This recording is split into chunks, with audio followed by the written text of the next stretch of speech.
Welcome to our little woodside cottage where we are starting to celebrate spring because I don't know about you, but I am ready for sunshine and warmer weather and flowers and more time outside. And I don't know about you guys, but springtime always gives me such a burst of energy and motivation, and it just really makes me want to nest. I'm not quite at like deep cleaning state yet, but we're getting there, and we are tackling some projects around our house, and I'm excited to bring you guys along with what's going on in our fixer-upper. So this is our kitchen, which has been done mostly. I've had this wall around the windows that is just so awkward and has been so hard to style, and I've just been kind of figuring out what I wanted to do, and I decided we just needed some open shelves here.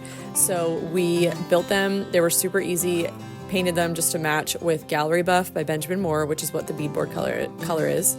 And I love the way they turned out. I just decorated them.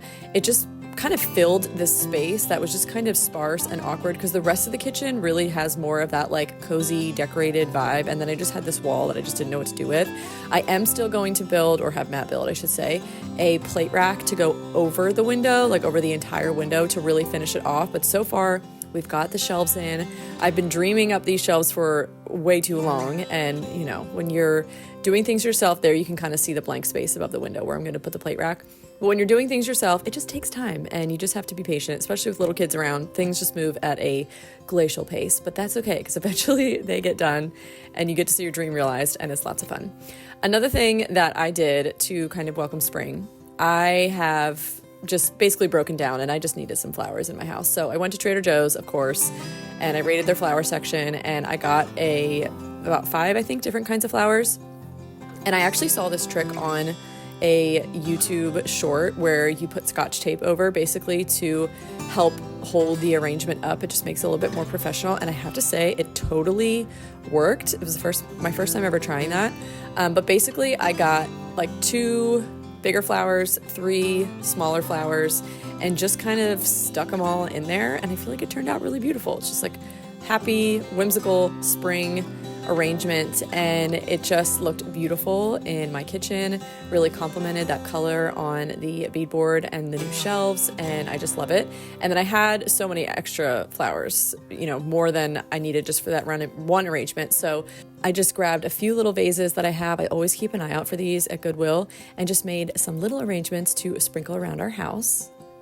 Between fixing up this house and making it a home, being a mom to my 4 littles, wife to my husband, there is so much going on every day, it feels like, and I always need to be cognizant of how I'm taking care of myself to not only just get everything done, but also to feel my best each day. One of the super simple things I do to accomplish that is add electrolytes to my water. I love the brand Element. That's my personal choice, and I have been using their electrolytes for a really long time. One of the reasons I absolutely love it is their very simple formula has absolutely no sugar in it, but it does contain sodium, potassium, and magnesium, all of which are electrolytes, all of which are used for so many different processes throughout the body, and they have to be replenished continually. These electrolytes are necessary for things like fluid balance in the body, muscle synthesis, DNA repair, blood glucose control, transmission of nerve signals, energy production, restful sleep. They are so key, and like I said, they need to be replenished.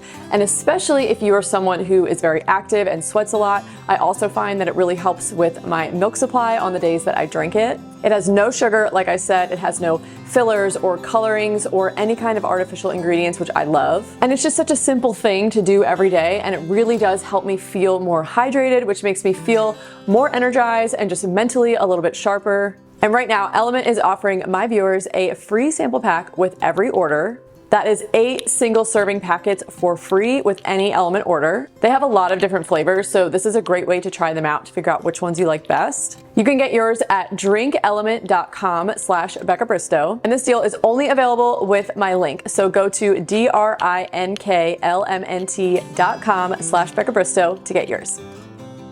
So like I said, I'm not quite in deep cleaning, or spring cleaning, I should say, mode yet. I feel like that motivation doesn't really hit until the weather warms up to the point where I can open all the windows and just let that warm, fresh air just flood in, but we're just not there yet. It's still a little chilly, and even though I wish it was not, it is. But I am finally doing something that I weirdly waited until spring to do because I just knew it would make me happy and it would be like a little spring treat.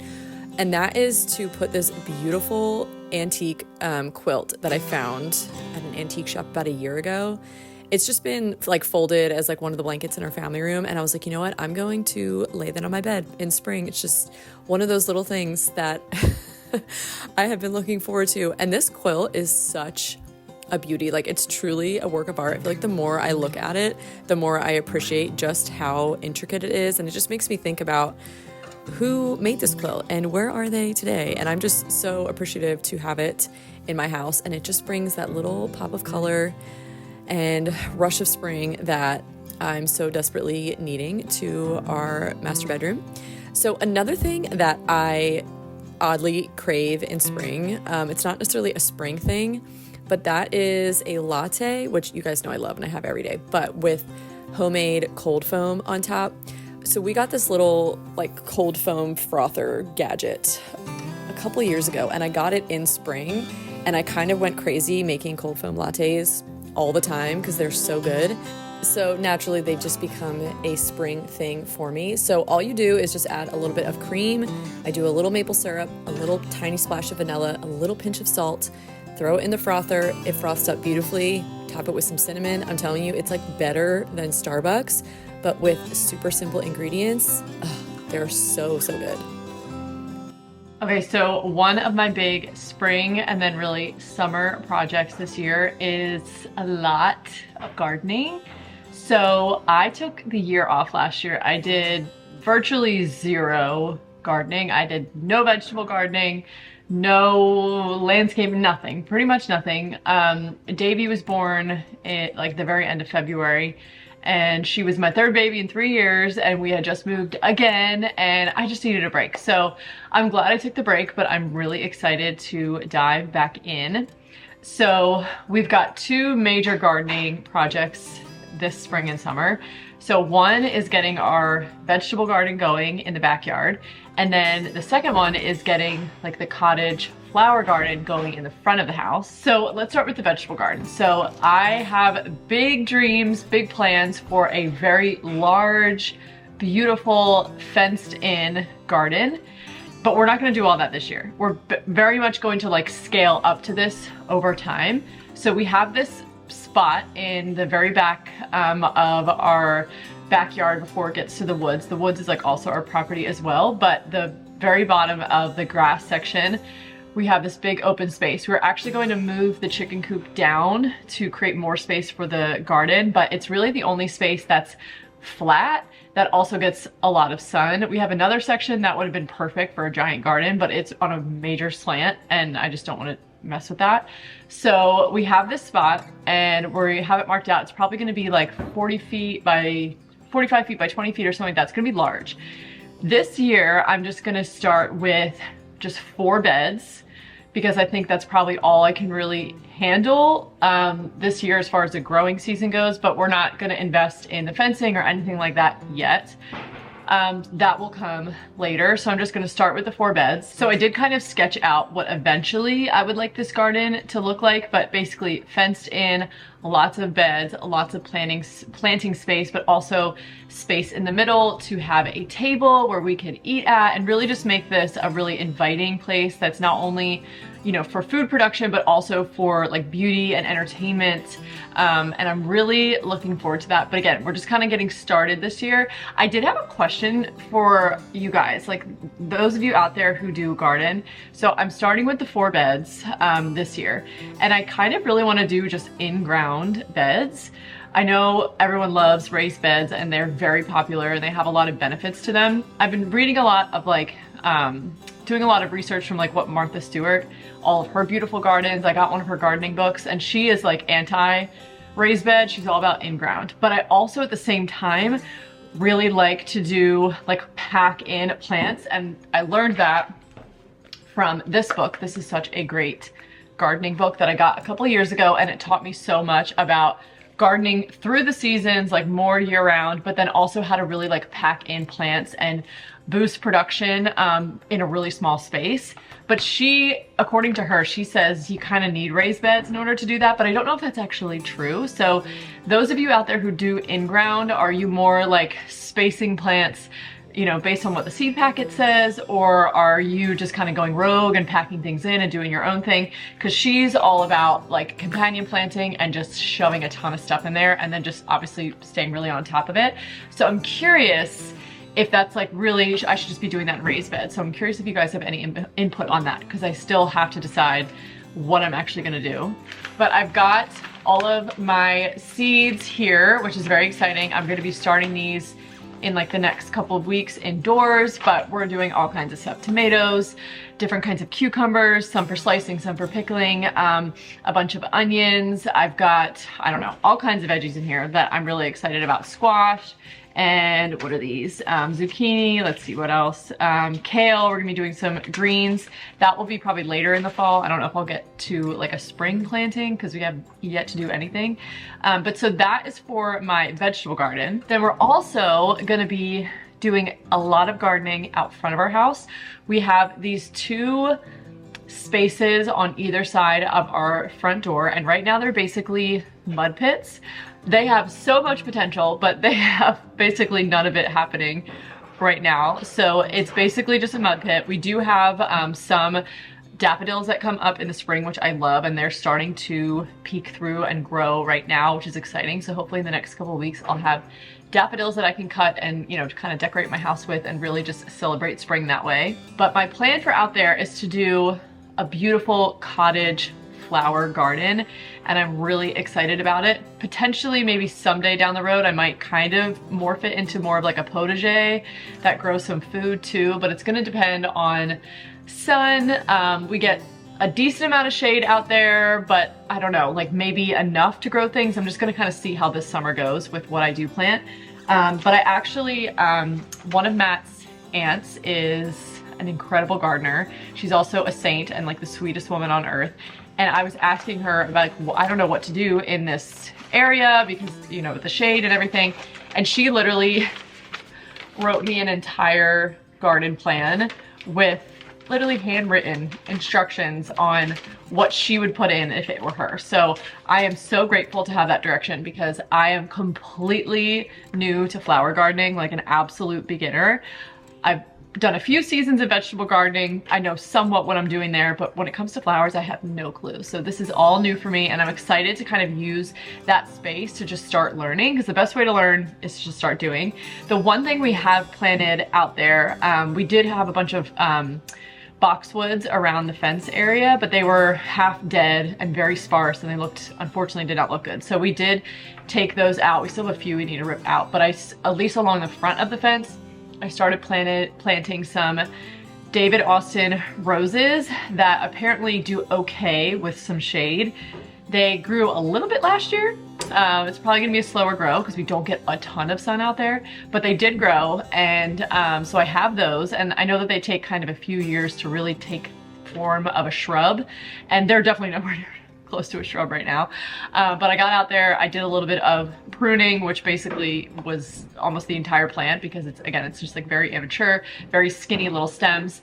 But I followed what they say on their website on how to prune. Hopefully it turned out okay. I'm always like nervous to share this kind of stuff on YouTube and I have no idea what I'm doing because everybody likes to tell you that you don't know what you're doing, but like I said, the best way to learn is just to do. So that's what we have going on as far as gardening.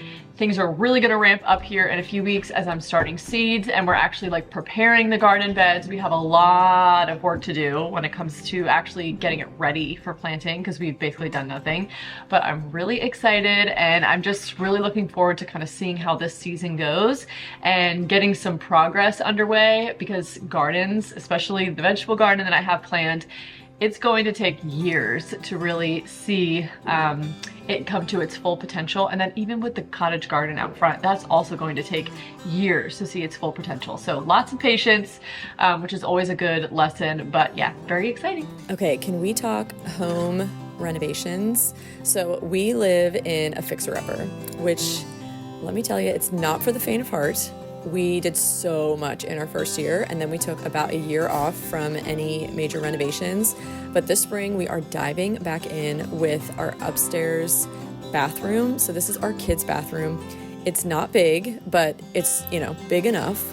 And it's been quite the challenge to design, like completely rethink and redesign this space. I am so excited about it. If you guys want to see like a full video with the full reveal, all the details, all the design decisions, definitely comment down below and let me know, and I can share that with you guys. But it's going to be not only beautiful, but it's going to be super functional, which it was not before. I literally poured over basically every single decision.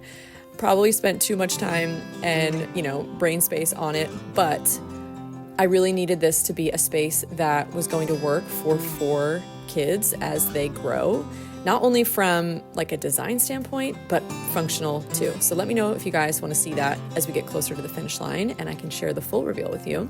So another really exciting thing that we looked forward to as spring begins every year is taking a drive to our local favorite Ace Hardware and picking up some baby chicks.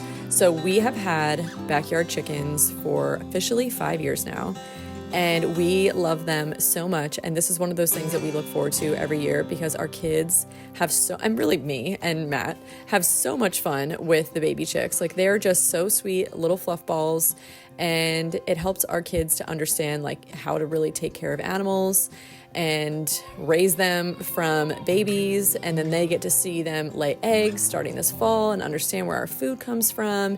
And it's just been like the most fun hobby of all time that also produces super nutrient dense food for us and for our family, which is amazing. And I just have to say, if you're considering getting chickens, go for it, because they bring so much joy. Chickens have so much personality, and they truly are so fun.